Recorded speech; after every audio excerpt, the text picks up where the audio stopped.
নমস্কার বন্ধুরা, তো চলো আমি আজকে তোমাদেরকে একটা চটপট রান্নার রেসিপি দেখাচ্ছি।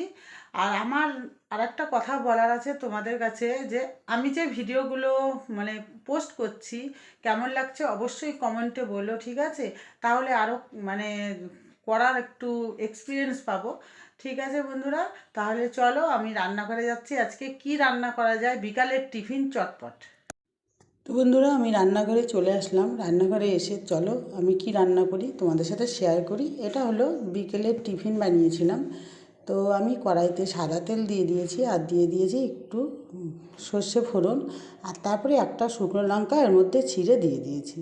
শুকনো লঙ্কা দেওয়ার পরে আমি এর মধ্যে পেঁয়াজ আর কাঁচা লঙ্কা কুচি দিয়ে দেবো। তো একটা গোটা পেঁয়াজ কেটেছি কুচি করে, আর একটা কাঁচা লঙ্কা দেওয়ার পরে কাঁচা লঙ্কা আর পেঁয়াজটা যখন লাল লাল হয়ে যাবে, তারপরে আমি এর মধ্যে দিয়ে দেবো কারি পাতা। তো কারি পাতা আমি তেলে আগেই দিতে পারতাম, কারণ হলো আমি তেলে ফোড়নের সময় সর্ষে আর শুকনো লঙ্কা ফোড়নের সময় আমি কেন দিইনি জানো?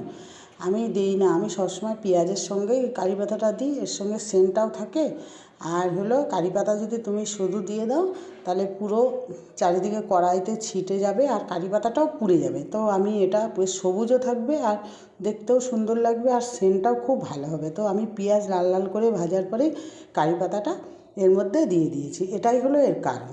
এইবার দেখো ভাজা চলছে, আর পেঁয়াজটাকে কিন্তু অত লাল মানে খুব যে কড়া করে ভাজা চলবে না, একটু নরম হয়ে যাবে। আর নরম হয়ে যাওয়ার পরে আমি যে সুজিটা রেখেছি, কাঁচের এক বাটি সুজি নিয়েছি। তো সুজিটা আমি ধুয়ে নিয়েছি জন্য সুজিটা তো ধুয়ে নিলে জড়িয়ে যায়, তার জন্য আমি সুজিটা ধুয়ে এর মধ্যে দিয়ে দিলাম। কারণ আমি সুজিটা ধুয়েই পছন্দ করি, রান্না করা যে কোনো জিনিস ধুয়ে রান্না করাই ভালো। তবে সুজিটা না ধুলেও চলে, তো আমি তাও সুজিটা ধুয়েই নিয়েছি। ধুয়ে এর সাথে ভালো করে মিশিয়ে নিচ্ছি আর নাড়াচাড়া করছি। তো নাড়াচাড়া করে ভালো করে এর সাথে যখন তেলের সাথে মিশে যাওয়ার পরে আমি এর মধ্যে স্বাদ মতো দিয়ে দেবো লবণ আর অল্প পরিমাণে হলুদ। তো তোমরা চাইলে হলুদটা নাও দিতে পারো, তো আমি হলুদটা কারণ দিলাম বেশ সুন্দর কালার হবে আর দেখতেও ভালো লাগবে, এর জন্য আমি হলুদ দিয়েছি, না হলে হলুদ এর মধ্যে না দিলেও হয়। তো এইভাবে নাড়াচাড়া করব।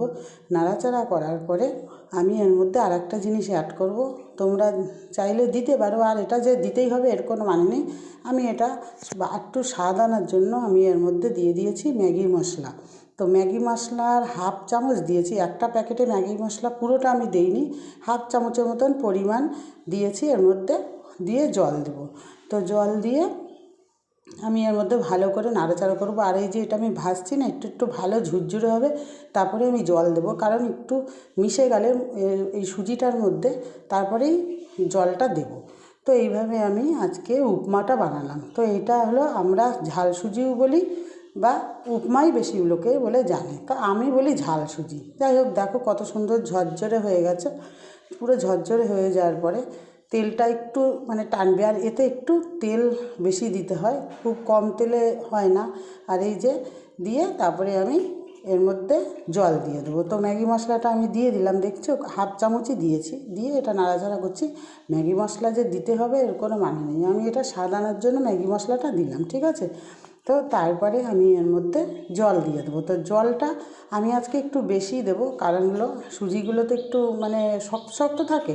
তারপরে এই যে এক বাটি আর একটু জল দিয়েছি, দিয়ে নাড়াচাড়া করব।